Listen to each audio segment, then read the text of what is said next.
एक कुत्तों की फौज है। ठीक है, बाबा साहब उस समय भी हाथी के धार से चलते थे। बाबा साहब की विचारधारा, बाबा साहब का संविधान आज भी हाथी के धार से चल रहा। उस समय भी हजारों कुत्ते भौंकते थे, आज भी हजारों कुत्ते भौंक रहे। कांग्रेस ने गांधी के इशारे पे माफीनामा दिया कि अंबेडकर से माफी मांग लो जाके, नहीं तो अगर एक पुराण वेद ये निकालने लगे तो सब के सब जलाने पड़ेंगे। शंकराचार्य का बयान सुन रहा था, वो शंकराचार्य कह रहे कि हमारे ब्राह्मणों में कुछ दोयम दर्जे के लोग हैं और वो दोयम दर्जे के लोग ब्राह्मण नहीं है। तो उन्होंने कहा मिश्रा सबसे पहले, तो जो मिश्रा नाम के जो सरनेम के ब्राह्मण है तथाकथित, ये हम नहीं करे, वो शंकराचार्य कह रहे।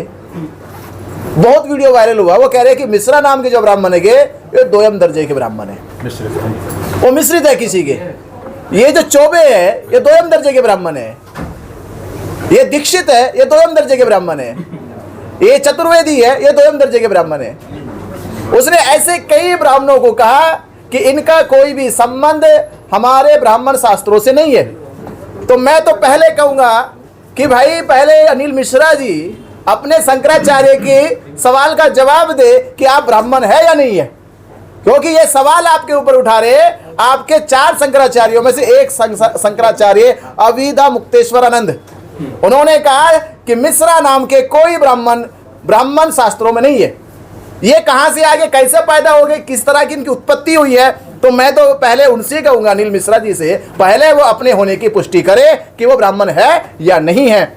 और रही बाबा साहब अम्बेडकर जी के, तो एक बड़ा गांव का देहाती आदमी, तो वो आसमान की ओर देख रहा था।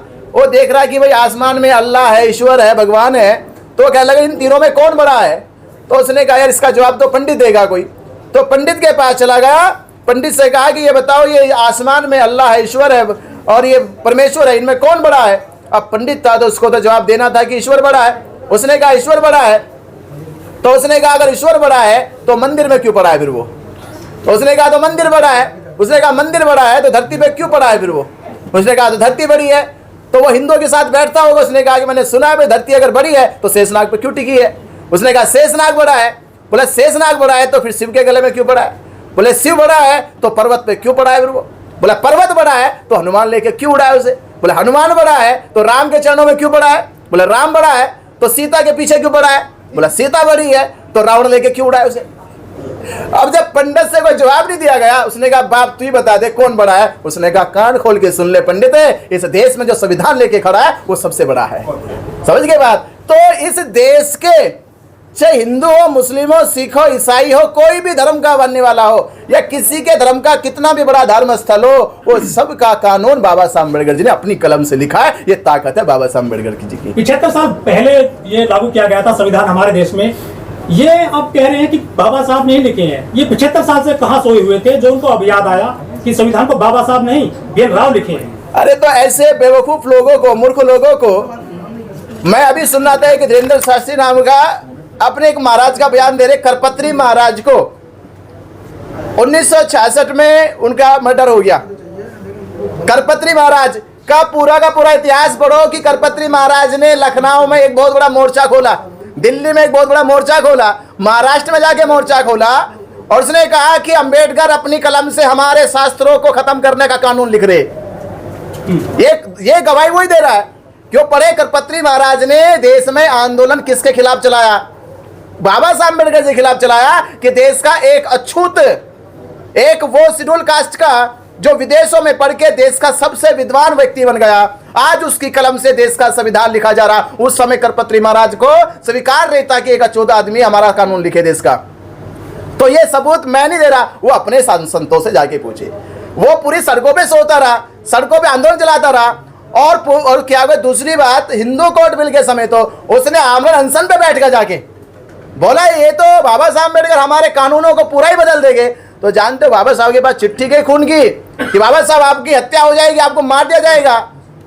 तो एक बाबा साहब अम्बेडकर चिट्ठी फिर लिखी कि भले मुझे मार दिया जाए, भले मेरी जान चली जाए, पर मैं इन सभी तथागत संतों से कह रहा हूँ कि अगर मैं हिंदू कोड बिल लिख रहा हूँ, अगर मैं ये कह रहा हूँ कि मनुस्मृति गलत थी और मैंने जिसको जलाया, तो जो पंडित चाहे, जो शास्त्री चाहे आके मुझसे डिबेट कर ले। तो चतुर ब्राह्मणों ने कहा कि अंबेडकर साहब ने एक मनुस्मृति जलाई है, उसको सब सबूत के साथ पेश किया है कि वो गलत थी। अगर ये पंडित लोग जिन जिन शास्त्रों में डिबेट करेंगे वो सारे शास्त्र गलत सिद्ध हो जाए तो एक दिन इन सबको जलाना पड़ेगा। ये उस समय 1956 से पहले पूरे देश में ये माहौल बना हुआ था।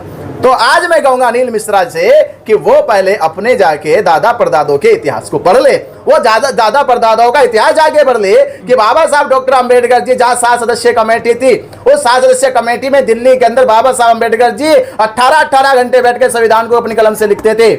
और ये लिखा गया कि 2 वर्ष 11 माह 18 दिन में संविधान कैसे कैसे तैयार हुआ।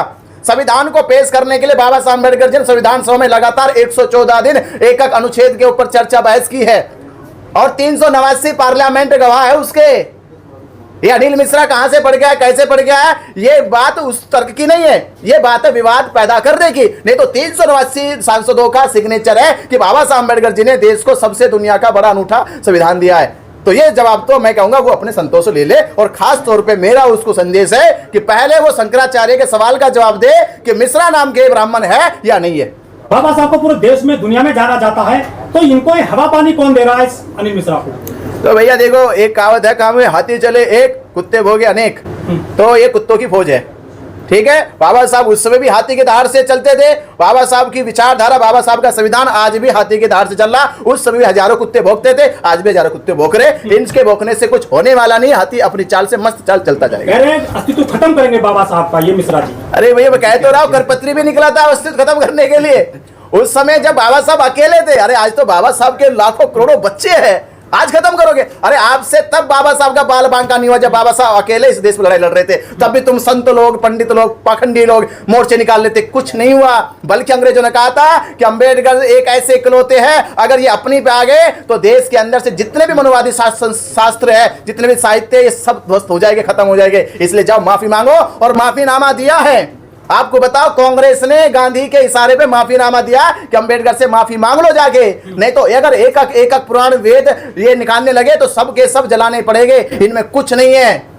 तो ये तो बाबा साहब अंबेडकर जी का उस समय नहीं कुछ बिगाड़ पाए। आज तो बाबा साहब के लाखों बच्चे हैं, आज कैसे अस्तित्व खत्म हो जाएगा? ये बच्चे वाली बातें करना उसको अच्छे लग रही होगी सुनने में, पर उसका अब कुछ होने वाला नहीं है। कैलाक्षण खत्म करेंगे, कैटुष्टि खत्म करेंगे, तो प्रतिमा भी नहीं लगने देंगे बाबा साहब की। इन्होंने बहिष्कार किया जाटव जाति का भिंड में। भाई उनका हैसियत क्या है? हम तो उनसे पहले छोड़ चुके भाई, हमने तो पहले बहिष्कार कर दिया। इसको आज आंखें खुल रही है। हमने तो पहले बहिष्कार कर दिया कि पंडित पुरोहितों को घर पे नहीं बुलाना, उनको किसी भी अपने धार्मिक अनुष्ठानों में नहीं बुलाना, घर के बाहर रखो। और भिक्षा भी मांगे पकड़ाना ही मत, फेंक के देना ऐसे, जैसे हमारा तिरस्कार हो वैसे तिरस्कार करो। तो ये आज अगर हमने तो वर्षों पहले बहिष्कार कर दिया। और आपने देखा कि पूरे देश में ब्राह्मणों को किसी भी देश के शेड्यूल कास्ट के घर पे बुलाया नहीं जाता, किसी पूजा में नहीं, किसी पद्धति में नहीं, किसी शादी में नहीं, किसी संस्कार में नहीं। तो हम तो पहले बहिष्कार कर चुके हैं और लगातार देश में बहिष्कार हो रहा है कि ब्राह्मण मुक्त, पाखंड मुक्त देश बनाया जाए। ये तो बहिष्कार चल ही रहा है।